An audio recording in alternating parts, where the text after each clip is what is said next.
Et salut les loulous, j'espère que vous allez bien. Donc voilà, petit débrief d'hier, des 12 matchs qu'il y avait hier. Avant de passer au match d'aujourd'hui, donc voilà, donc le débrief, ben hier il y avait 12 matchs. 12 matchs, donc à peu près ce que j'ai donné. Sur les cotes, il y en a eu 9 de bons sur 12. Voilà, ce qui représente à peu près 75%. Donc voilà, c'est plutôt pas mal. En sachant qu'il y avait des petites cotes et une grosse cote. Une grosse cote, alors j'avais donné un handicap pour pas prendre de risque. Et j'avais conseillé de la jouer en sec si jamais. Si vous l'avez fait, tant mieux. Donc on va commencer vite fait. Là où c'est passé, Philly c'est passé 1,66. Ensuite, il y avait quoi? Il y avait les Hawks Grizzlies. Ensuite, les Nets Portland, mais la cote était trop basse. Mais forcément, les Nets ont gagné. Là où c'est pas passé, les Cavs contre les Nuggets. Ouais, c'est pas passé. C'est pas passé. Et ça fait prolongation. Voilà, donc ça fait un peu les nerfs. Ils ont perdu 3 points. En prolongue, j'ai mis Nuggets 1,68. Voilà, c'est joué de peu. Ça arrive, c'est comme ça. C'est le game. Ensuite, les Knicks contre les Wizards, ben, victoire des Knicks. Les Raps contre les Lakers. Donc ce match-là, ben, on va y revenir. Euh, Quand je fais des vidéos comme ça, tout ça, que je donne les pronos, je sais que c'est un peu chiant de regarder un mec qui parle pendant 20 minutes pour donner son avis sur les matchs. Mais je trouve ça plus intéressant que des mecs qui mettent leurs pronos comme ça, qui screenshot leur paris et qui mettent ça comme ça, sans expliquer, sans vraiment argumenter. Parce que du coup, on sait pas, on dit voilà, ça se trouve, il copie sur d'autres, enfin, on sait pas plus, il joue la logique. Et par contre, le fait de mettre une cote à 4,25 aussi, ça permet de comprendre pourquoi 4,25. Et hier, j'ai expliqué, la cote des Raps, c'était à 1,24, elle était trop basse. Pourquoi à chaque fois, en les connaissant, à chaque fois qu'ils. Déjà à domicile, c'est pas trop ça. Je l'ai dit hier. Et les Lakers, c'était un peu remonté. Ça pouvait jouer un peu aussi sur la balance. Et surtout que quand les Raps vont chercher une place importante, je vais encore cette année, et surtout à domicile, ils perdent. Et contre des équipes, j'ai dit encore hier, mais plus mauvaises que les Lakers. Donc c'était la cote à 1,24, c'était à tout prix à éviter. Je l'ai dit hier, et j'ai dit pourquoi pas y tenter en sec la cote des Lakers. Et après, pour se couvrir, voilà, sur un gros combiné, vous mettez un handicap pour les Lakers. Forcément, c'est passé. C'est pour ça aussi que faire des vidéos pour argumenter, ça permet voilà, de comprendre la réflexion en fait, de certains paris. Même si je me trompe souvent, ça arrive, heureusement que je me trompe, mais ça permet voilà, de bien comprendre les choses, le pourquoi du comment. Après, ensuite, il y avait Miami contre OKC. Bon, Miami est passé, cote à 1,05. C'est ça, c'est des petites cotes qui servent à rien. La cote que j'avais mis qu'il fallait jouer par une cote à 1,22. Donc, quand je vous dis 1,24, les Raps, si la cote est trop petite, j'aime pas jouer ces cotes. Comme ça, que ce soit 1,24, 1,22, 1,21. J'aime pas les jouer, mais par contre, sur les combinés, je peux les mettre si pour moi c'est du safe. Houston Pacers, j'avais mis handicap 230, ils étaient projetés à 244. Je crois que c'est à peu près ce qu'il y a eu. Il y a eu plus de 240 et la cote était à 1,22, donc pour moi c'était du safe. Donc par contre celle-là je l'ai mis. Et quand je dis hier qu'elle était plus intéressante entre celle des Raps à 1,24 et celle-là à 1,22, pour moi il n'y avait pas photo. Donc fallait mettre celle-là. Celle-là par contre je l'ai mise dedans, c'est passé. Ensuite, ben là aussi où je me suis planté les Spurs contre les Pels, voilà, mais les Spurs je pensais que Popovic allait faire quelque chose. Du coup non, il a rien fait, ils sont passés complètement au travers, les Pelicans ont gagné. Tant mieux pour eux, tant mieux pour eux, pour cette équipe des Pelicans. Ensuite, les Jazz contre les Clips, ben, j'avais mis les Jazz, c'est passé. Les Suns contre les Bulls, là aussi, ben, j'avais mis les Bulls. J'avais dit hier, attention, cette équipe des Suns, je sais pas pourquoi, ils peuvent mettre n'importe qui, n'importe quel remplaçant, ça passe, ça passe, ça passe. Pourtant, ils sont premiers, ils peuvent laisser certains matchs. Contre une équipe des Bulls qui pouvait aller chercher une quatrième place. J'avais conseillé le handicap, mais non, non, ils ont perdu de 15 points, donc voilà, donc ça là, c'est pas passé. J'avais dit je persiste et signe, j'avais quand même des doutes, mais bon, des fois j'aime bien aller au bout des choses. Bon, voilà, c'est pas passé, tant pis. Et le dernier match, c'est les Kings contre les Celtics. C'était quasiment une évidence que les Celtics allaient gagner. Cote à 1,21, je dis encore une fois, c'est pas le genre de cote que j'aime jouer, mais pour moi, c'était tellement évident que je l'avais mis dans le combiné. Et celui-là est passé aussi, victoire des Celtics. Voilà, ça c'était le petit débrief d'hier et ensuite on va passer au match de ce soir. Alors ce soir il n'y a pas énormément de matchs, il n'y en a que 4. Il y en aura pas mal demain. Donc voilà, donc ce soir 4, je vais commencer. Déjà, ça commence à 10h. Le premier match, il est à 22h, c'est pas mal. Un des matchs les plus intéressants, mais il y en a deux qui m'intéressent ce soir. Le premier, ben, c'est celui-là, ça va bien. 10h, c'est assez tôt, c'est cool. Assez important aussi au niveau du classement pour les deux. Donc c'est les Wolves qui reçoivent les Bucks. Voilà, les Wolves à 41-30 en termes de victoire-défaite et les Bucks à 44-26. Voilà. Alors les Wolves sont sur une série de 9 contre 1, 9 victoires, une défaite. 3 victoires d'affilée. Donc ils sont sur une très très bonne dynamique. Ils sont chauds bouillants. Carlo Anthony Town et... Moi, je dis 4 à chaque fois parce qu'à chaque fois j'écorche son nom. Donc 4 est en forme en ce moment. Je pense que ça va être un gros match. Ça va être un gros match. Cette équipe des Wolves qui sont 7e. 7e de la Conf Ouest. Ils sont en 41-30. Devant, il y a Denver à 42-29. Donc, du coup, en cas de victoire, il serait à une victoire de Denver après. Et j'ai toujours dit, la place de 6e est très très importante pour la suite des playoffs. Donc, je pense que c'est pas un match à prendre à la légère pour les Wolves. Mais de l'autre côté, ben, il y a les Bucks qui sont pas non plus à prendre à la légère. Je crois que là, ils sont sur une série de 8-2. Série de 8-2, 44-26. 44-26. Et derrière, il y a Philly. Il y a Philly à 42-26. Voilà. Donc, du coup, ben, en cas de défaite, il serait pas très loin de Philly. Et pareil, toujours dans le sens inverse, il vaut mieux finir deuxième plutôt que finir troisième. Voilà, parce que le deuxième rencontrerait le septième qui aurait déjà fait un tour de play-in, donc il serait déjà peut-être un peu fatigué, donc c'est plus intéressant de finir deuxième. Donc voilà, je vois pas les Bucks lâcher non plus, c'est pour ça que je dis que ça va être un gros gros gros match. Je crois que c'est le match le plus haut projeté en termes de points, il est projeté à 244. Voilà, j'irai peut-être pas jusque là non plus, je peux faire comme hier, comme celui des Houston Pacers qui était pareil, hein, 244 estimé. J'avais mis 230, donc pourquoi pas 230 aussi, pareil, on doit être une cote à 1,22. À voir en tout cas.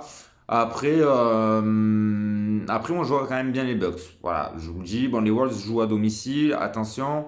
Mais les Bucks, bah, ça reste les Bucks, quoi. Donc voilà, ça reste les champions en titre. Et même si les Wolves sont sur une bonne dynamique, ça va être un match serré. Je dis les codes de 20 pour les Wolves et 1,68 pour les Bucks. Voilà. Donc après, soit vous pouvez jouer en sec, soit vous voulez jouer en handicap. Forcément, vu les cotes, le handicap serait plutôt à mettre sur les Wolves. Mais moi, je tenterais plutôt le sec. Et à la limite, si vous êtes un peu foufou, si vous voulez jouer un peu sécure, parce qu'elle a 1,68 à cote des Bucks, pour être un peu foufou, aller chercher plus d'une cote à 2, vous pouvez mettre les Bucks en sec avec plus de 235 points dans le match. Ou 230 points, comme ça ferait peut-être une cote à 1,90, voilà. Et à la limite, avec Giannis, plus de 20 points dans le match, là, vous serez sur une cote à 2,30, assez risqué. Ça fait quand même 3 paris dans un, c'est assez risqué. Ou sinon, carrément, vous jouez vraiment sécure, vous mettez les Bucks avec un handicap de 6-7 points. Je pense qu'il n'y a pas vraiment de risque sur ça, ça va faire descendre la cote à 1,30. Mais avec 230 points dans le match à 1,22, on arrive sur une cote aussi à 1,60. Donc quasiment la même cote que si vous jouez les Bucks en sec.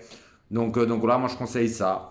Soit vous jouez les Bucks carrément en sec, ou soit vous jouez le handicap des Bucks. Vous avez un peu peur parce que ça va être, je pense, un match assez serré. Je dis ça, mais après des fois il y a 10-15 points d'écart, mais un handicap.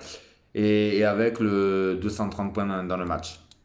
Parce que je vous ai dit, ce sera le match le plus haut projeté. Et en général, quand c'est projeté plus haut, là, il y a quand même un palier, une différence à prendre. Et projeté à 244, 230, je pense que vous ne prenez pas un gros risque. La cote sera basse, forcément, mais additionné avec le handicap des Bucks, ça peut faire une cote à 1,60, 1,70. Et c'est assez intéressant. Voilà ce que j'ai noté. Ensuite, nous avons les Hornets contre Dallas. Donc les Hornets 10e, voilà. Au même niveau que les Hawks. En cas de victoire, ils passent 9e. J'ai dit 69e, on compte le 10e, donc il n'y a pas une réelle importance.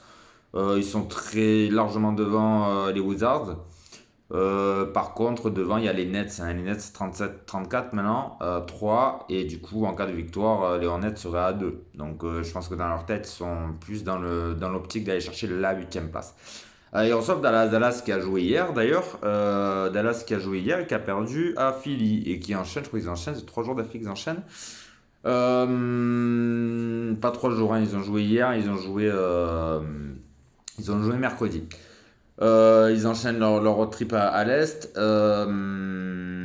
Du coup, moi j'ai mis ce match-là 50-50. Voilà, 50-50. D'ailleurs, les cotes se rapprochent, hein. On est sur 1,84 pour Charlotte et 2 pour Dallas. 50-50. Celui-là, c'est assez compliqué. Moi, j'aime bien quand je vois que c'est 50-50, mettre la cote la plus haute. Maintenant, l'avantage, c'est que les Hornets jouent chez eux. Les Hornets jouent chez eux, donc celui-là. Bien malin à celui qui va trouver le résultat. Hier, ils ont perdu de 10 points. Dallas, peut-être que le fait d'avoir joué hier, la fatigue accumulée, c'est peut-être plus intéressant le fait que les Hornets jouent chez eux de mettre les Hornets. Je vois bien cette équipe des Hornets, des fois quand ils sont en feu, ils sont en feu. Et ce soir, ils risquent d'être en feu. J'aime bien le style de Oubre, j'aime bien Rosier, qui fait des gros matchs. Des fois, Bridge, il sort des gros matchs. Voilà, Doncic, c'est le taulier. S'il est un peu moins bien ce soir, ça peut être un peu en dedans. Donc voilà, c'est vrai qu'en 84, la victoire des Hornets. Si vous voulez pas trop prendre de risques, jouer certains joueurs, voilà, vous pouvez mettre Rosier, Doncic à plus de 19 points. C'est des risques pour les joueurs à chaque fois, c'est un peu compliqué. Mais bon, 1,84. 1,84 pour Charlotte. Ou à la limite, vous mettez un petit handicap. Voilà, comme la cote de Dallas est à 2, vous mettez un handicap de 6 points qui va faire descendre la cote à 1,60 pour Dallas. Je pense que là aussi, vous prenez pas un gros risque. Donc voilà, même ce match-là, je dirais même 10 points d'écart. 10 points d'écart dans ce match-là, peu importe qui gagne, 10 points d'écart. Il faudra checker la cote. Donc voilà, 10 points d'écart. Dallas, handicap plus 6 ou à la limite les Hornets en sec. Voilà, moi j'ai mis, je crois que pour moi c'est le match le plus serré de la soirée, de ce que je pense moi. Et ça se revoit chez les books. Donc voilà. Donc après, si vous voulez vraiment l'éviter, évitez-le, mais après ça fera que 3 matchs, donc voilà, après, pour aller chercher les cotes, hein, mais voilà, ce que je pense de ce match-là. Ensuite, nous avons les Cavs qui ont gagné hier contre Détroit, qui reçoivent Détroit. Donc les Cavs, du coup, les Cavs 6e. Les Cavs 6e, eh ben, en cas de défaite et en cas de victoire des Warriors, des Raptors demain, pourrait être encore à nouveau à égalité. Donc ça va être un match important pour eux. Ok, ils ont joué hier, pas de problème. Ils ont joué en prolongation, ça à prendre en compte aussi. Ils ont joué des minutes en plus. Mais on reçoit une équipe de Détroit. C'est bizarre, cette équipe de Détroit. L'avant-dernière, des fois elle sort des gros matchs et tout. Il y a quand même le retour de Cunningham. Les Cavs toujours sans Jarrett Allen, mais on voit bien que même sans Jarrett Allen, ça enchaîne en ce moment. J'ai pas regardé leur série, mais je crois qu'ils sont sur une bonne série. Je les en pas descendante. Mais en termes de points marqués, je trouve qu'ils sont pas mal, hein. Je crois qu'ils sont sur les entre 115 et 120 points de moyenne ces derniers matchs. C'est pas mal. Détroit, je vois pas Détroit forcément marquer autant de points. Donc pour moi, 70% pour les Cavs et 30% pour Détroit. Les Cavs jouent à domicile. Je pense que le stade va être assez chaud. Même si Détroit a quasiment tout son effectif. Et ça tourne beaucoup. C'est un coach qui fait beaucoup tourner à Détroit. Moi, je reste sur les Cavs quand même à 1,44. Voilà, je trouve que la cote est intéressante. 70%, je pense. 1,44, on est au-dessus des books sur celui-là. C'est pas un gros risque de mettre les Cavs à 1,44. Je pense que c'est la logique des choses. Voilà, des fois, la logique veut rien dire. Moi, c'est la logique pour les Cavs. Voilà, après, si vous voulez rajouter, si vous voulez mettre un peu plus de piquant, vous pouvez mettre Garland à plus de 20 points. Voilà, rajouter avec les Cavs. J'aime bien le joueur. Voilà, je sais que j'en ai pas beaucoup parlé. C'est un joueur qui me plaît beaucoup. Ce petit Garland. Il me fait penser, c'est vrai, alors, on va prendre peut-être pour un fou, mais il me fait penser, c'est un peu le même style que Morent quand il a commencé. Moins maintenant, parce que Morent a pris un peu plus de poids, mais voilà, ça me fait penser à ce style-là. J'aime bien ce style de joueur. Donc voilà, pourquoi pas le mettre dans le combi. Et puis dernier match, deux équipes qui ont joué hier, les Wizards qui reçoivent les Lakers. Voilà, donc les Lakers aussi qui sortent d'une prolongue, qui vont chez les Wizards. Sur les books, ils sont largement pas favoris, ils sont cotés à 2,20 et les Wizards sont cotés à 1,68. Alors les Wizards, c'est pareil, les Wizards qui jouent leur carte à fond. Porzingis, je crois qu'il n'est pas sûr de jouer, donc toujours à surveiller, hein. Si Porzingis pardon, ne joue pas, bon, forcément la cote va baisser. Donc c'est peut-être à la prendre maintenant la cote. La cote pour les Lakers, parce que du coup la cote est à 2,20. Si Porzingis joue pas, la cote elle va chuter à 1,80, 90. Donc autant la prendre maintenant. Mais est-ce qu'il faut vraiment la prendre? C'était la question. Mais comme je dis, les Wizards, du coup, sont 11e. Ils jouent leur match à fond. Voilà, ça c'est étonnant, mais ils jouent leur carte. Ils sont à 29-38. Voilà, ils sont à 9 points à 9 d'écart. Et devant, il y a les Charlotte qui sont à 35-35. Donc je vois pas les Wizards rattraper et aller chercher un play-in. Donc voilà, pas vraiment d'enjeu du côté des Wizards, mais comme j'ai dit, ils font leur match, voilà, ils font leur popote, ils jouent, ça joue, ça joue, ça joue, donc ça va jouer ce soir, ça va pas être facile pour les Lakers. Les Lakers, je vous ai dit qu'ils sortent aussi d'une prolongue hier. C'est jamais évident quand on sort d'une prolongue et qu'on rejoue encore à l'extérieur. Hier, ils étaient à Toronto, ce soir ils se déplacent à Washington. Déplacement, c'est pas forcément évident, mais après, est-ce que ça va pas leur donner un peu plus de confiance à LeBron? Sûrement, en tout cas, il joue. L'équipe est encore quasiment décimée. Pour moi, voilà, il y a pas Davis, il manque énormément de joueurs. LeBron a fait un gros match hier. Westbrook avait triple-double hier. Ça va aller dans la continuité. Ils peuvent pas non plus se permettre là, les Lakers d'aller reperdre un match, hein. Ils sont à 30-40. Et les Pelicans d'ailleurs sont à 29-41. Donc ça voudrait dire que ça ferait 30-41. Et en victoire des Pelicans demain, ils reviendraient à égalité des Lakers. Donc voilà. Et après surveiller quand même derrière. Derrière, les Spurs sont assez loin. Bon, après, de toute façon, le 9 contre le 10e, j'ai déjà dit, ça change rien sur le tableau. Bon, ce match-là, je vois quand même 2-20 les Lakers. Je trouve que c'est intéressant. Voilà, je trouve que c'est intéressant quand même. Je vois. Enfin, moi, j'avais mis 60% pour les Lakers et 40% pour les Wizards. Je suis largement au-dessus des books. Les books qu'ils ont coté à 2,20 tout simplement, ouais, pour deux raisons. Parce qu'ils ont joué hier. Et qui se redéplacent, qu'ils ont joué hier, qu'ils ont joué en prolongation et qui se redéplacent. Voilà pourquoi je pense que la cote est élevée. Après, avec des mecs voilà, du calibre de LeBron, est-ce que ça va vraiment jouer? En tout cas, ça peut être un match très intéressant, je pense assez défensif. Vous attendez pas à 200, 220, 230 points dans le match, ce sera moins que ça. Et Wizards, en général, arrivent quand même à canaliser l'équipe en face. Et après, à LeBron et à Westbrook de trouver les failles dans ce match-là. Donc, donc voilà, 60-40 pour moi, il y a quand même quelque chose à aller chercher. La cote à 2,20 est intéressante. Donc voilà, bon, pour moi c'est ça. Alors plutôt en sec, j'irai plus sur un Lakers, voire un handicap, parce que justement la cote à 2,20 permet d'aller chercher un handicap. Si vous voulez descendre sur un combiné, c'est bien. C'est pas forcément bien d'aller chercher que des cotes à 2, 3, 4. Ou alors si vous faites un système, après si vous voulez faire un combiné en sec, là il y a 4 matchs. Si vous voulez tenter le sec, prenez pas de risque, jouez le safe, mettez un handicap des Lakers, vous mettez la victoire des Cavs à 1,44.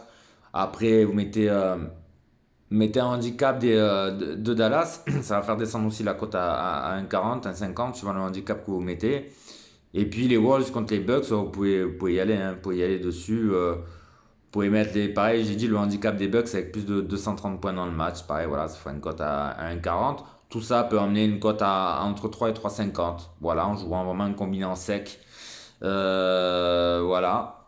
Ce qui est quasiment le plus safe. Après, si vous voulez faire un 3 sur 4, faites un 3 sur 4. Pareil, toujours avec, j'ai dit, les Bucks. Soit vous mettez les Bucks à 1,68, soit vous mettez le handicap avec le nombre de points.